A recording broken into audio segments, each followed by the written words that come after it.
जमहूरियत के अजीम त्यौहार में बड़ी तादाद में लोग शिरकत कर रहे हैं। ये गया स्कूल है, यहाँ 7 पोलिंग बूथ है। हम लोग गया में हैं और ये गया स्कूल है जहाँ 7 पोलिंग बूथ बनाया गया है। आपको दिखाने की कोशिश करते हैं यहाँ क्या इंतज़ाम है।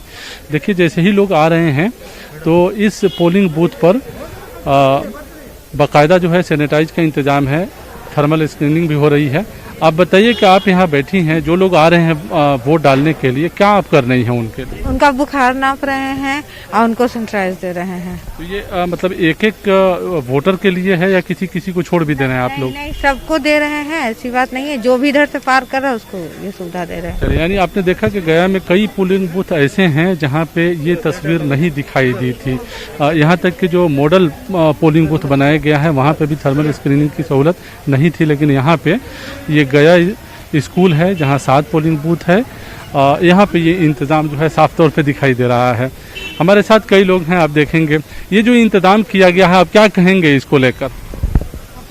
इंतज़ाम बहुत अच्छा किया गया है, इलेक्शन कमीशन को इसके लिए धन्यवाद। बहुत सारे पोलिंग बूथ पर ये तस्वीर नहीं दिखाई दी हम लोगों की।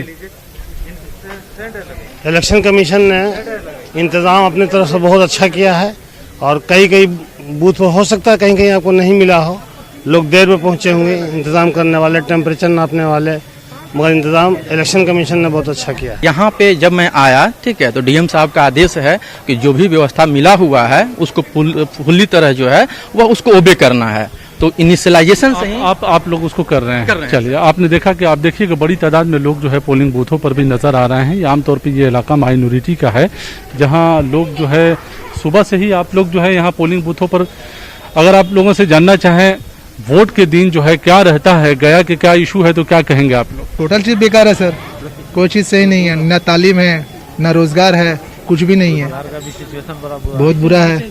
आप बताएं, आप क्या कहेंगे? कहना ये है कि जैसे कि अभी टीचर का वैकेंसी निकला था, केस पे केस 6 केस हो चुका है उस पर, अभी तक कुछ उसका ये नहीं। नीतीश जी बोले थे इसको इलेक्शन के पहले रिजल्ट हो जाएगा। स्टेट का एग्जाम हुआ 28 को हुआ था एग्जाम, 28 जनवरी को कैंसिल हो गया, फिर से दोबारा एग्जाम हुआ, फिर उसका भी अटक गया केस मामला। कि रोजगार होना चाहिए और जाहिर है ये मुद्दे जो है न सिर्फ बिहार में बल्कि गया में बल्कि बिहार के तमाम असेंबली हलकों में जहाँ जहाँ भी इंतखाबात होंगे, पहले मरहले में आज इंतखाब 71 सीटों पे हो रहा है, दूसरा मरहला और तीसरा मरहला बाकी है। जाहिर है तमाम लोगों की जहन में ये सवाल अपनी जगह पे कायम है कि रोज़गार जो है एक बड़ा मुद्दा है और वो रहना चाहिए, वो सियासी पार्टियों को हल कराना चाहिए, जिस पार्टी की हुकूमत बने उसे हल कराना चाहिए।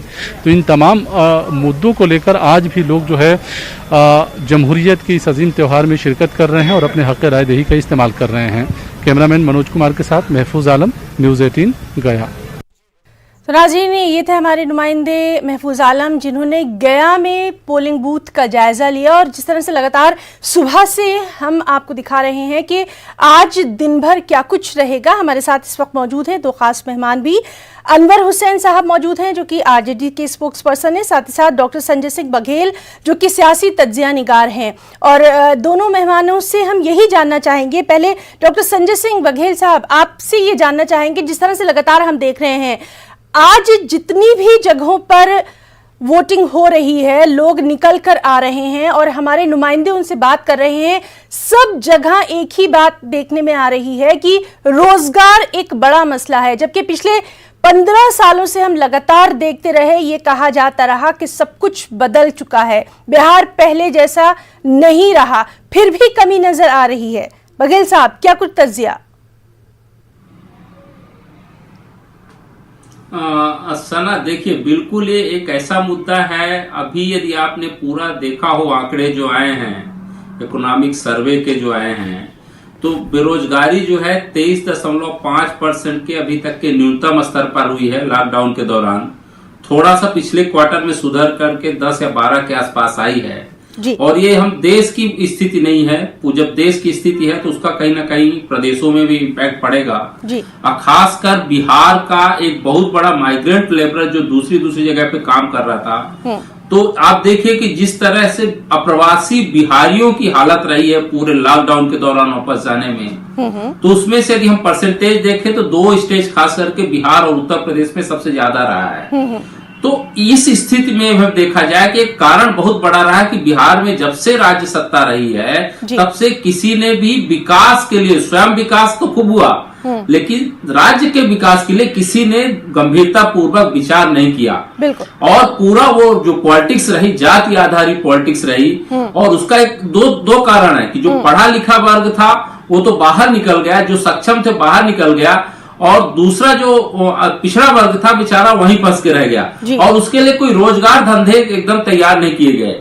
जो प्रेजेंट सीएम थे, मुख्यमंत्री साहब, वहां एक बड़ा कारण बता रहे थे कि वहां पे समुद्र का ना होना, एकदम से कारखानों और उद्योगीकरण का ना होना। तो ऐसे कई स्टेट है, मध्य प्रदेश है, आप देख लीजिए, उत्तर प्रदेश का बहुत सारा एकदम से क्षेत्र है, और महाराष्ट्र को छोड़ दीजिए, कलकत्ता छोड़ दीजिए, विशाखापट्टनम और उधर का कुछ भाग दीजिए, तो बहुत सारे देश ऐसे हैं जो समुद्री सीमा से हमारे नहीं जुड़े हुए हैं, लेकिन उसकी पर कैपिटा इनकम आप देखिए कहीं ना कहीं हमारे से, ये बीच के जो हमारे स्टेट है, खास करके जो बीमारू स्टेट रहे हैं, खासकर बिहार, वहां पर कैपिटा इनकम हमेशा लो रही। उसका बहुत बड़ा कारण रहेगा कि कभी भी रोजगार क्रिएट करने वाली इंडस्ट्री, बड़े एजुकेशनल इंस्टीट्यूशन को डेवलप करने की कोशिश नहीं की गई। वहां बस जाति पर आधारित लेकर के आप राजनीति करते रहे और विकास पर ध्यान नहीं दिया। अब अचानक आज रोजगार आपको ध्यान आ रहा है, तो रोजगार आप देंगे कहां से? जो अनवर साहब बोल रहे थे कि अभी 48% हम देंगे, उसमें जो हमारा बच गया है, हम बिल्कुल कहते हैं कि उसका उपयोग होना चाहिए और किया जाना चाहिए, लेकिन उन्हीं की बातों में अंतर विरोध था कि इंफ्रास्ट्रक्चर का हम अभी तक ध्यान दे रहे थे, सड़क बनवा रहे थे, ब्रिजेज बनवा रहे थे, बिजली पानी की व्यवस्था कर रहे थे। तो ये बेरोजगारी और इंफ्रास्ट्रक्चर हैंड टू हैंड चलती है। ऐसा नहीं हो सकता कि आप इंफ्रास्ट्रक्चर पर बिल्कुल ध्यान न दें और रोजगार बढ़ाने के लिए ध्यान दें। अरे भाई, जब आपकी सड़क अच्छी नहीं रहेगी, सुविधाएं अच्छी नहीं रहेगी, तो कल कारखाने जो आप बिल्कुल आपकी बात जो है यही, इसी बात को हम आगे बढ़ाएंगे। और अनवर हुसैन साहब आपके पास आना चाहेंगे और आपसे जानना चाहेंगे, जिस बेरोजगारी की अब बात हो रही है, जिन लाखों नौकरियों की अब बात हो रही है, वो तो पहले से ही वहां पर नहीं है, इसीलिए हम देखते हैं कि इतने ज्यादा लोग वहां से पलायन करते हैं और सबसे ज्यादा मुश्किलें भी उन्हें आती हैं। तो कहीं ना कहीं आपको ये लगता है कि अब जो बात की जा रही है, क्या उसका जिक्र पहले नहीं करना चाहिए था? अनवर हुसैन साहब,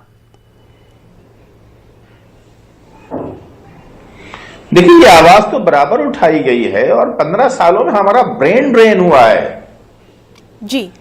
असल जो किसी प्रदेश की जो ताकत होती है, पावर होती है, उसका ब्रेन होता है, उसका ह्यूमन रिसोर्स होता है। हमारे ह्यूमन रिसोर्स का प्लान हुआ है, ब्रेन ड्रेन हुआ है। हमारा सारा पढ़ा लिखा क्लास, हमारा सारा शिक्षित क्लास, हमारा ज़हीन क्लास वो यहां से बाहर निकल चुका है। उस ब्रेन ड्रेन को रोकने की जरूरत है, उसको बिहार के अंदर यूटिलाइज करने की जरूरत है। वही बिहारी जहां बैठ रहा है उस स्टेट को डेवलप कर रहा है और अपने स्टेट से खाली है। हमको उस ब्रेन ड्रेन को रोकना है, उस ब्रेन ड्रेन को वापस लाना है। हमारे जो एस्टैब्लिश एजुकेशन इंस्टीट्यूशन है उनको रिवाइव करना है। पटना यूनिवर्सिटी तो मौजूद है अपनी जगह पर, उसके दीवार, उसके कमरे, उसके खंभे तो मौजूद हैं, उनके अंदर पढ़ाई को लौटाना है। अब वो जिस दिन लौट गई, हमारे स्टूडेंट कोटा नहीं भागेगा। हमारे एजुकेशन, हमारे स्टूडेंट्स को अच्छी एजुकेशन यही मिल जाया करेगी। बहुत सारी वजह है जिसकी वजह से हमारा स्टेट पीछे हुआ है। आप ये देखिए, ये रोड बने, ये ब्रिजेस बने, इसमें भी नौकरियां किसको मिली? इसके कॉन्ट्रैक्ट किसको मिले? इसके लिए भी काम करने के लिए मजदूर बाहर से आए, चाइना से आए। तो हर जगह हमारे तो आउटसोर्सिंग हो रही है, जॉब्स की आउटसोर्सिंग हो रही है, रिसोर्सेज की आउटसोर्सिंग हो रही है, सब चीज बाहर जा रही है। हमारा एंगल चेंज है, हमारा विजन चेंज है। हम जॉब की बात कर रहे हैं जी, ठीक है अनवर हुसैन साहब, लगातार आपसे भी बातचीत जारी रहेगी। इस वक्त हम अपने तमाम नाजरीन का तारुफ करवा देते हैं। हमारे साथ अमरीश जी भी जुड़ गए हैं, पॉलिटिकल एनालिस्ट हैं, सियासी तज्जिया निगार हैं। अमरीश जी, लगातार सुबह से आप देख रहे हैं कि किस तरह से तमाम तर दावे किए जा रहे थे। खासतौर से अगर हम बात करें तो ये सवाल उठाया जा रहा था कोविड-19 में क्या ये जो इलेक्शन हो रहा है कहीं ना कहीं आज लिटमस टेस्ट है।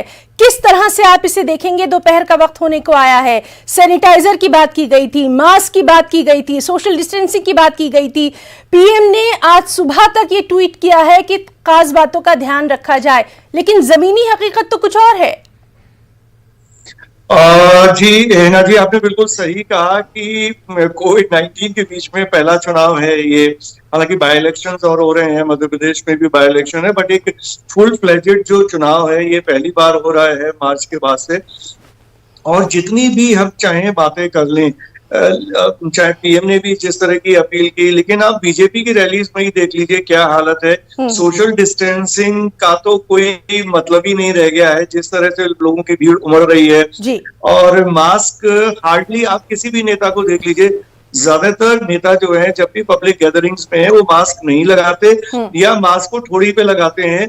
तो मतलब किसी भी तरह की जितनी भी एहतियात बरती जानी चाहिए थी, किसी भी तरह की एहतियात ना तो लीडर्स बरत रहे हैं, ना उनके फॉलोअर्स बरत रहे हैं। और इसमें मैं सभी की कमी मानता हूं, किसी एक को एक्यूज करने से काम नहीं चलेगा। जो रूलिंग पार्टी है वो तो है, लेकिन इलेक्शन कमीशन की बहुत बड़ी ये नाकामयाबी है कि वो जिस तरह के रूल्स एंड रेगुलेशंस उनको इम्प्लीमेंट करने चाहिए थे, जिस तरह की गाइडलाइंस को इंश्योर करना चाहिए था। जबकि आपको पता है कि जब भी इलेक्शंस होते हैं, इलेक्शन कमीशन के रिप्रेजेंटेटिव्स वहां पे होते हैं, हर डिस्ट्रिक्ट में होते हैं, हर चीज पे निगाह रखते हैं, बावजूद इसके वो कुछ भी नहीं कर पा रहे हैं।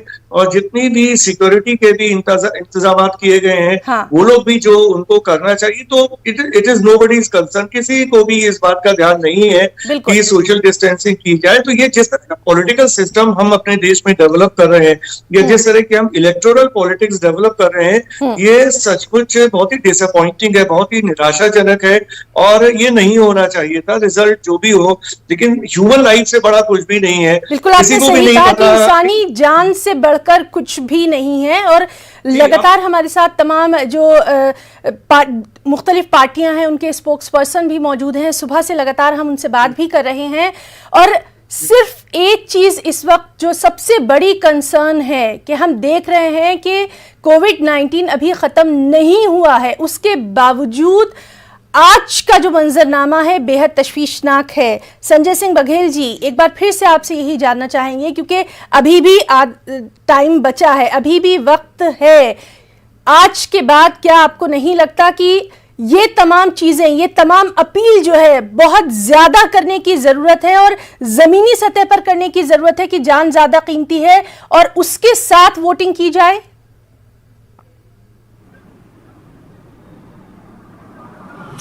सना, बिल्कुल मैं अम्बरीश जी की बात से और आपकी बात से सहमत है। हमेशा से मैं सुनता आ रहा हूं कि जान है तो जहान है जी। और जब जान नहीं रहेगी तो जहान नहीं रहेगा। अब जहान के भीतर ही लोकतंत्र है और लोकतंत्र की प्रतिनिधित्व करती है जनता। अब जनता का ही जब जीवन एकदम खतरे में पड़ करके आप लोकतंत्र को बचाने की कोशिश करेंगे तो लोकतंत्र तो जनता से ही बनती है। और दुर्भाग्य ये सिस्टम का है या देश का कहें या कि जो भी कहें कि जो व्यवस्थापक हैं, जो सिस्टम चलाने वाले हैं, वादे तो उन्होंने भी किया कि इलेक्शन कमिश्नर, बड़ी भी अच्छी बात कही कि हर एक जिले में इलेक्शन कमीशन का प्रतिनिधित्व होता है।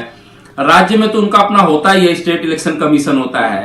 तो वो लोग कहाँ आंख बंद करके बैठे हैं? आंख कान नाक लगता है कहीं नहीं उनका खुला हुआ है, क्योंकि वो देख रहे हैं किस तरह से धक्का मुक्की हो रही है और किस तरह से भीड़ लगातार सुबह से आकर, मैं सुन रहा हूं कि 7-7 बजे से आकर के अभी तक उनका वोटिंग जो है गया का, खासकर मैंने देखा, एक जगह और देखा लखीसराय कहाँ का, तो 1 बजे बजने वाले हैं, अभी 4 घंटे बाद भी उनका नंबर नहीं आया और उसी तरह वो जमघट में पूरा वहां पे लाइन पे लगे हुए और एक दूसरे धक्का मुक्की भी कर रहे हैं। ऐसे में मुझे लगता है सबसे पहले सोशल डिस्टेंसिंग करते हुए आपकी मशीनरी को फास्ट करना चाहिए, क्योंकि आप अभी जहां का बता रहे थे 400 लोगों ने वोटिंग किया, अभी 1000 लोग वहां पे, 1000 से ज्यादा की वहां वोटिंग कैपेसिटी है। तो यदि आपका टाइम है तो उसके हिसाब से तो वो वोटिंग भी नहीं हो पाएगा। तो बहरहाल देखना अहम होगा कि क्या वाकई इस सिमत में तवज्जो दी जाती है। और हम अपने 2 खास मेहमानों अनवर हुसैन जी आपका और डॉक्टर संजय सिंह बघेल साहब, आप दोनों का बहुत बहुत शुक्रिया अदा करना चाहेंगे आपका कीमती वक्त देने के लिए। और हमारे साथ अमरीश जी लगातार मौजूद हैं। अमरीश जी, जिस तरह से लगातार बातें की जाती रही और इस बार का जो बिहार का चुनाव है उसमें हमने देखा कि नौकरियों की बरसात हो गई और 1-2 नहीं लाखों की नौकरियों की बात की गई, लेकिन ये नौकरियां आएंगी कहां से? और अगर ये मौका था कि नौकरियां दी जाती तो कहीं ना कहीं इनके जो वसाइल हैं, इनके जो जरिए हैं, वो कहां से आएंगे? तो जनता जो है इतनी बेवकूफ तो शायद आज भी नहीं है, सोच समझ कर ही अपने एक एक वोट का इस्तेमाल करती है। किस तरह से देखेंगे आप? चाहे वो आरजेडी बात कर ले, चाहे बीजेपी बात कर ले, जेडीयू बात कर ले, ये आपको हमको सबको पता है कि नौकरियां नहीं है। अब नौकरियां नहीं है, इसको कैसे समझा जा सकता है?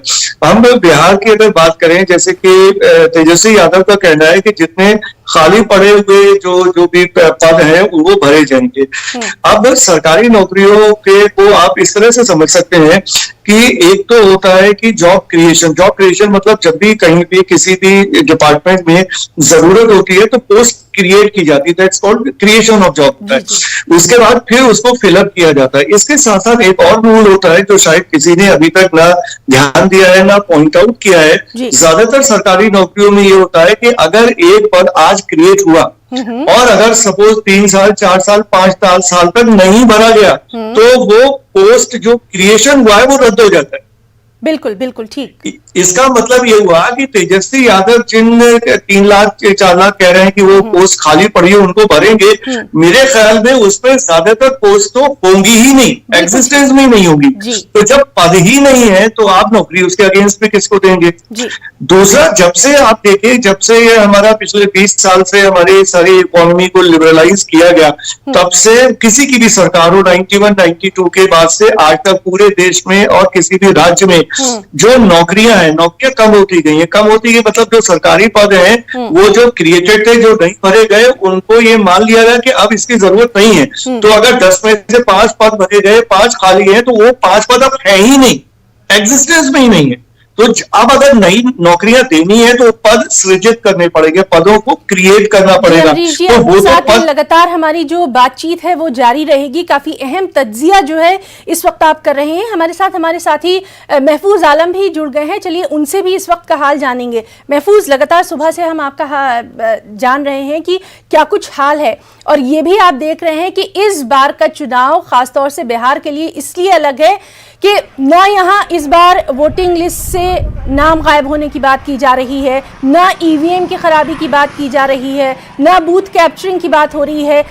कोविड-19 को लेकर क्या कुछ खास है, सिर्फ और सिर्फ उसी की बात की जा रही है, उसी को देखा जा रहा है। अभी जिस तरह से आपकी एक रिपोर्ट हमने देखी थी, काफ़ी खतरनाक तस्वीर थी, और जिस तरह से दावे किए जा रहे थे सब खोखले नजर आ रहे हैं। देखिए हिना, हम लोग अभी मौजूद हैं शेरघाटी असेंबली हलके में, और ये जो जगह है ख़ास तौर से अगर आप कहें तो गया में अभी हम लोग मौजूद थे, तो गया के कई सारे पोलिंग बूथों पर यही नज़ारा था जब सोशल डिस्टेंसिंग का लोग फॉलो नहीं कर रहे हैं।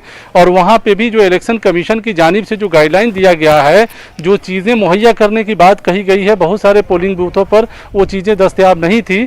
कुछ पोलिंग बूथों पर ज़रूर उन तमाम गाइडलाइन का फॉलो किया जा रहा था, लेकिन देही इलाकों की सूरत हाल बिल्कुल अलग है। यानी ऐसा लगता है देही इलाकों को देखकर कि कोरोना सिर्फ शहरों तक महदूद है, गांव में कोरोना आया ही नहीं है। यही वजह है कि गांव के पोलिंग बूथ पर कोरोना गाइडलाइन के सिलसिले में कोई अमल होता दिखाई नहीं दे रहा है। आप देखिए कि ये भीड़ जो है सुबह 7 बजे से है, और इसी तरह की भीड़ है। लोगों को बेदार करने की जरूरत थी, इंतजामिया की जानिब से बेदार करना चाहिए था। लोग गांव के हैं ये जानते नहीं हैं, लेकिन यहाँ सोशल डिस्टेंसिंग को फॉलो नहीं किया जा रहा है। लोग मास्क भी लगाकर नहीं यहाँ पे खड़े हैं। आप देखिए ज़्यादातर लोगों ने मास्क नहीं लगाया है, चूंकि लोगों को पता ही नहीं है। और यहाँ थर्मल स्क्रीनिंग की बात थी, वो नहीं है, मास्क नहीं है, इसी तरह जो है ग्लव्स नहीं है। तो आप कह सकते हैं कि जो इलेक्शन कमीशन की जानिब से कोरोना की मुद्दत कार में जो बात कही गई थी कि इतनी चीज़ों को फॉलो करना होगा चुनाव कराने के लिए, इंतखाब कराने के लिए सियासी पार्टियों को और तमाम लोगों को, वो चीज़ें जो है फॉलो बिल्कुल नहीं हो रही है। अगर कहीं कुछ दिखाई दे रहा है तो शहरों तक महदूद है, देही इलाकों में नहीं है। काफ़ी सारे लोग हमारे साथ यहाँ मौजूद हैं। आप कहें कि शेरघाटी में है, यहाँ के एक तो मसले के बारे में बताएं, क्या मसाइल हैं, और लोग जो है कोरोना की मुद्दत कार में चुनाव हो रहा है, तो कोई बेदारी नहीं है यहाँ पे, क्या लगता है आपको? सर, सबसे पहली बात तो यह है कि यहाँ शुरू से कोई दिक्कत नहीं नज़र आ रहा है, और आज वोट यहाँ पड़ रहा है, समझे, बहुत शांति से भी पड़ रहा है, किसी तरह का कोई जो है परेशानी नहीं है। हाँ, ये बात और है कि सोशल डिस्टेंसिंग का पालन भी नहीं हुआ, और किसी तरह का यहाँ पे इंतज़ाम भी नहीं है इंतजाम भी नहीं है, किसी ने बताया भी नहीं। अब जाहिर है आम लोग जो गांव के हैं उनको उनकी तो कोई गलती है नहीं। आप क्या कहेंगे, क्या ये मसला क्यों है? सर आप जो कह रहे हैं वो सच बात है कि यहाँ पे कोई इंतज़ाम नहीं है ये बूथ पे। सबसे पहली बात, हम तो वोट देने आए, वोट दे दिए, मगर जो इंतज़ाम होना चाहिए, हाथ का गिलाफ का इंतज़ाम, मास्क का इंतज़ाम, इसका कोई इंतज़ाम नहीं है सरकार को। और बोलते हैं कि हम ये कर रहे हैं, वो कर रहे हैं, यहाँ तो कुछ भी नहीं हो रहा। और क्या बोल सकते हैं हम लोग? शेर घाटी के मसले क्या है? यहाँ तो सहरुखी मुकाबला दिख रहा है, MIM के उम्मीदवार, RJD के उम्मीदवार और JDU के उम्मीदवार में। क्या लगता है आपको? सर यहाँ हम क्या बता सकते हैं, यहाँ तो सभी तरह का आदमी है और अपना अपना मत जिसको भी दे। जाहिर है ये खोला नहीं जाता है कि किसको वोट आपने दिया है, लेकिन मसाइल जो है यहाँ पे वो क्या है, आपको क्या लगता है? और इस इलाके में जो पोलिंग बूथ है वहाँ इंतजामात नहीं है, क्या गांव की वजह से, देही इलाका की वजह से लोगों ने नज़रअंदाज कर दिया है?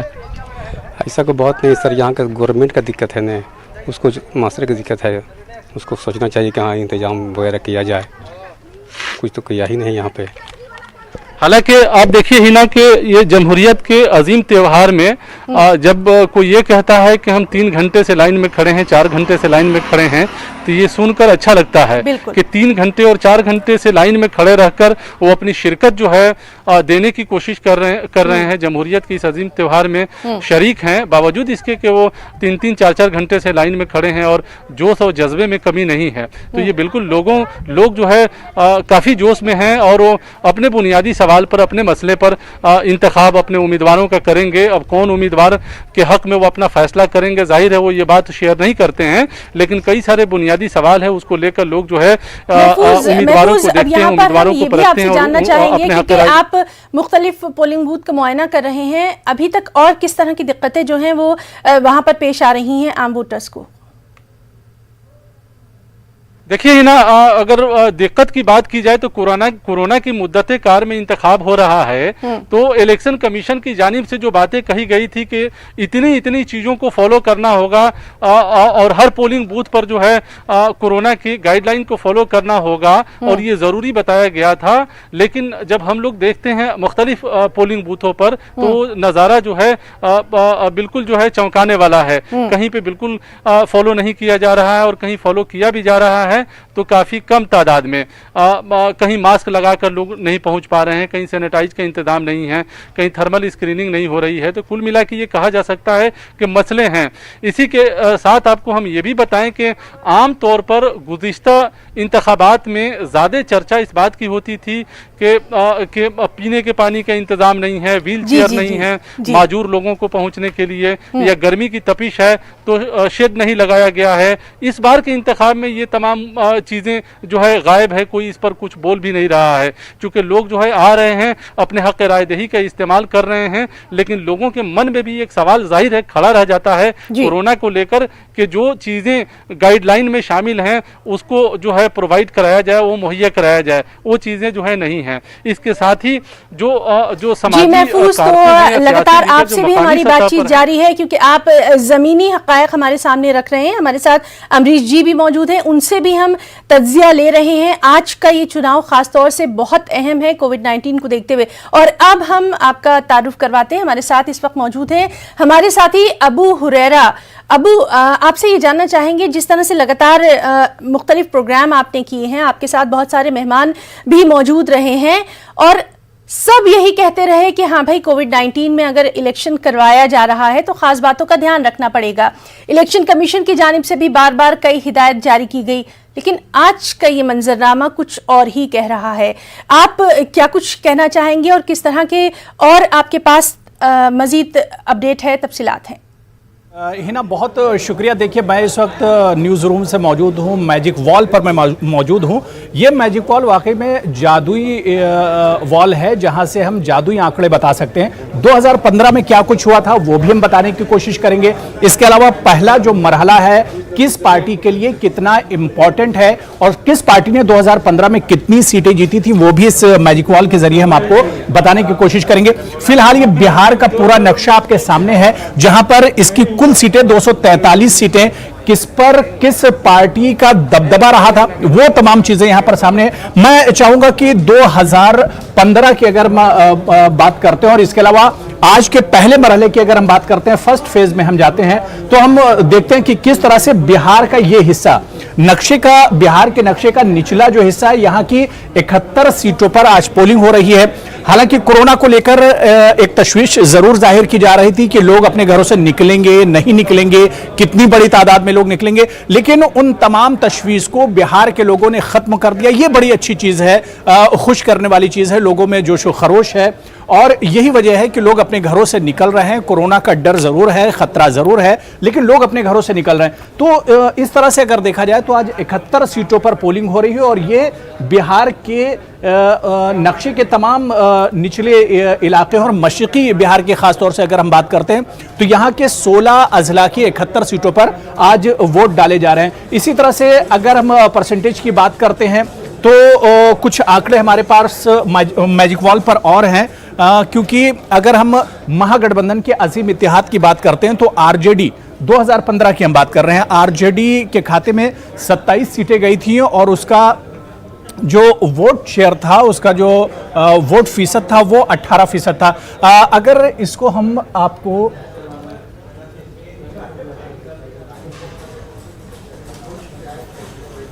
थोड़ा सा तफसील में हम बताने की कोशिश करेंगे। जिस तरह से मैंने आपको बताया कि अजीम इत्तेहाद की कुल सीटें 37 थी 2015 में। हालांकि अजीम इत्तेहाद की अगर हम बात करते हैं और 2015 की बात करते हैं तो 2020 में तस्वीर बहुत बदल गई। 2015 में नीतीश कुमार यानी जेडीयू भी आरजेडी और कांग्रेस के साथ थे, लेकिन इस बार वो तस्वीर बदल गई है। इसलिए अगर महागठबंधन की हम बात 2020 में करते हैं तो उसके हिसाब से 37 सीटें 2015 में अजीम इत्तेहाद की आई थी और उसका वोट शेयर जो था वो 29.39% था, यानी तकरीबन 29.5% के करीब वोट शेयर था पहले मरहले में। इसी तरह से अगर हम आरजेडी की बात करते हैं तो आरजेडी का दबदबा रहा था 2015 में। पहले मरहले में आरजेडी के खाते में 27 सीटें गई थी और उसका जो वोट शेयर था वो 18% था, यानी कि महागठबंधन यानी अजीम इत्तेहाद में सबसे ज्यादा जिसने सीटें हासिल की थी वो आरजेडी ने हासिल की थी। इसी तरह से कांग्रेस के खाते में 9 सीटें गई थी, सीपीआई एमएल के खाते में 1 सीट आई थी। तो कुल मिलाकर अगर पहले मरहले की बात करते हैं तो पहला मरहला आरजेडी के लिए बहुत अहम है, क्योंकि 27 सीटें आरजेडी ने 2015 में जीती थी। कहीं ना कहीं आरजेडी का वकार जो है पहले मरहले में एक तरह से दांव पर लगा हुआ है। इसी तरह से अगर दूसरे फैक्टर की तरफ हम आते हैं और बात करते हैं बिहार की, तो यहां पर खासतौर से अगर हम बीजेपी की बात करें या इसके अलावा एनडीए की बात करें तो बहुत दिलचस्प मुकाबला बिहार का एक तरह से हो जाता है। आज की 71 सीटों पर कई सीटें ऐसी हैं जहां पर मुकाबला बहुत वीआईपी है, जहां पर मुकाबला बहुत दिलचस्प है और देखना यह बहुत अहम होगा कि कोरोना के इस दौर में किस तरह से लोग बाहर जिस तरह से निकले हैं, आखिर उनके इश्यूज क्या, उनके मुद्दे क्या हैं, जिसे लेकर कोरोना जैसे खतरे के बीच भी बिहार के लोग वोट करने के लिए निकल रहे हैं। इसे भी हम समझने की कोशिश करेंगे और 2015 के कुछ और जो दिलचस्प आंकड़े होंगे उस पर भी हम बात करने की कोशिश करेंगे। हिना हुरैरा, और जिस तरह से लगातार हम अपने जो पॉलिटिकल एनालिस्ट हैं उनसे भी बात कर रहे हैं और सभी का ये कहना है कि उम्मीद ज़रूर की जा रही है कि शायद इस बार कुछ बेहतर देखने में आएगा। और सबसे अहम बात अगर हम देखें तो इस बार फिर से वही चीज़ है, रोजगार एक बड़ा मुद्दा निकलकर सामने आया है, क्योंकि कोविड-19 के दौरान हमने देखा था जब लॉकडाउन शुरू हुआ था उस वक्त अगर सबसे ज़्यादा दिक्कतों का शिकार हुए थे तो शायद अपनी रियासतों को वापस जाने वाले लोग ही हुए थे। कई तरह की परेशानियां इनको थी और उस वक्त कहीं ना कहीं जो सरकार थी वो कटघरे में आ गई थी। बिल्कुल ही ना, बिल्कुल जाहिर सी बात है, क्योंकि पहले मरहले की अगर हम बात करते हैं तो आप देखिए कि ये 71 सीटें बहुत अहम हो जाती हैं। बिहार के इंतखाबात की शुरुआत है, पहला मरहला है। अभी तक लीडर जलसे और रैलियों और जुलूस में जा रहे थे, लोगों से बड़े बड़े वादे और दावे किए जा रहे थे, लेकिन आज बिहार के लोगों का एक तरह से जवाब देने का वक्त है। बिहार के लोग आज एक तरह से तय करेंगे कि शुरुआत इस इंतखाबात की कैसे होने वाली है।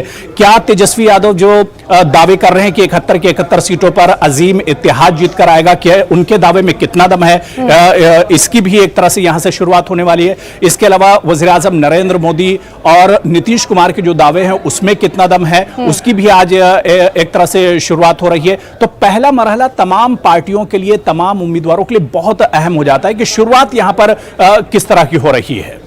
जी बिल्कुल, हमारे साथ डॉक्टर अमरीश सक्सेना जी भी मौजूद हैं। डॉक्टर अमरीश सक्सेना जी, अब आपके पास आना चाहेंगे और आपसे जानना चाहेंगे, जिस तरह से लगातार हम बात कर रहे हैं, हमारे साथी अबू हुरैरा भी बहुत सारे नंबर्स के साथ मौजूद हैं। यहाँ हम आपसे ये जानना चाहेंगे कि जो बातें की जा रही हैं, जो वादे किए जा रहे हैं, ठीक है, इलेक्शन की हद तक बिल्कुल ठीक है, सब सुनेंगे, लेकिन आज भी जो अहम मुद्दे हैं वो कहीं ना कहीं अपनी जगह मौजूद हैं। आज भी हम बिहार की जो ज़मीनी हकीकत है उसको नकार नहीं सकते, चाहे तालीम की बात कर लें, रोज़गार की बात कर लें, तरक्की की बात कर लें, इंफ्रास्ट्रक्चर की बात कर लें। 15 सालों का हवाला लगातार दिया जाता रहा है, लेकिन आज का जो नया वोटर है, अगर हम उसकी बात करें तो वो तो बड़ा हो गया है। इन तमाम चीज़ों को देखते हुए इस बार का जो इलेक्शन है कितना अहम? तो वाकई में बहुत अहम है, बहुत सारे कारणों से। बाकी जिन इश्यूज पे अभी तक बात हुई है, लेकिन आप देखिए कि 15 साल से नीतीश कुमार की सरकार है और वो ज्यादातर समय बीजेपी के साथ की, मतलब एनडीए की सरकार है। उस पीरियड को अगर हम छोड़ दें जब वो आरजेडी के साथ मिलकर पिछले चुनाव के बाद उन्होंने सरकार बनाई थी, उससे पहले 15 साल लालू प्रसाद की सरकार थी। अगर हम पूरे पीरियड को भी जोड़ लें, ये नॉर्मली ये हो रहा है डिस्कोर्स की, ये 15 साल वर्सेस वो 15 साल, लेकिन मैं अगर इस 30 साल को जोड़ लूं तो मैं ये मानता हूँ कि 30 साल में बिहार में कोई भी ऐसा काम नहीं हुआ है जो बहुत ही नोटेबल हो, जो बहुत ही रिमार्केबल हो। बिहार को जब हम देखते हैं तो बिहार की 3-4 चीजें हैं जो बहुत ही महत्वपूर्ण हो जाती हैं। अगर हम देखें कि एग्रीकल्चर में क्या किया गया, तो मुझे नहीं लगता कोई सिग्निफिकेंट काम बिहार में हुआ है। अगर हम बाढ़ के लेवल पे देखें, और मेरा ये मानना है कि मैं जब से बिहार को देख रहा हूँ, इस देश में अगर बाढ़ से सबसे ज्यादा नुकसान किसी राज्य को होता है तो वो बिहार है पूरे देश में। और लेकिन वही बात है कि बाढ़ को लेके किसी सरकार ने आज तक कोई पॉलिसी नहीं बनाई, और जो भी पॉलिसी अगर बनाई भी वो इफेक्टिव नहीं हुई। इतना सारा पैसा खर्च होता है बिहार में बाढ़ रोकने के नाम पे, लेकिन बाढ़ नहीं रुकती। और मुझे आश्चर्य इस बात का है कि इतनी बड़ी बाढ़ आई, इस साल की जो बाढ़ है वो मेरे ख्याल से पिछले 80-90 साल का रिकॉर्ड टूटा है बिहार में, लेकिन इस चुनाव में बाढ़ मुद्दा ही नहीं है। बाढ़ की रोकथाम के लिए क्या करना चाहिए, किस पार्टी ने क्या किया जब वो सरकार में थी, इस बारे में कोई बातचीत ही नहीं हो रही है। ये वाकई में बहुत शॉकिंग है। तीसरी जो इम्पोर्टेंट बात है जो रोजगार की बात है, अब कोई कितना भी दावा कर ले इलेक्शन में कि वो 10 लाख रोजगार दे या 20 लाख रोजगार दे, रोजगार तो है नहीं। जिन भी रोजगारों की बात की जा रही है वो रोजगार सरकारी नौकरियों की बात की जा रही है। सरकार के पास नौकरियां हैं ही नहीं, और जो खाली पड़े पद है वो भी मैंने समझा वो एक्चुअली खाली है ही नहीं, पद ही नहीं है, तो सरकार के पास नौकरी नहीं है। अब अगर सरकार के पास नौकरी लगातार नहीं है, आपसे हमारी बातचीत जारी रहेगी, और हमारे साथ हमारे साथी अबू हुरैरा भी मौजूद हैं। यहाँ पर हम एक छोटा सा ब्रेक लेंगे और ब्रेक के बाद इसी तरह से हमारा ये जो प्रोग्राम है आगे भी जारी रहेगा। छोटा सा ब्रेक।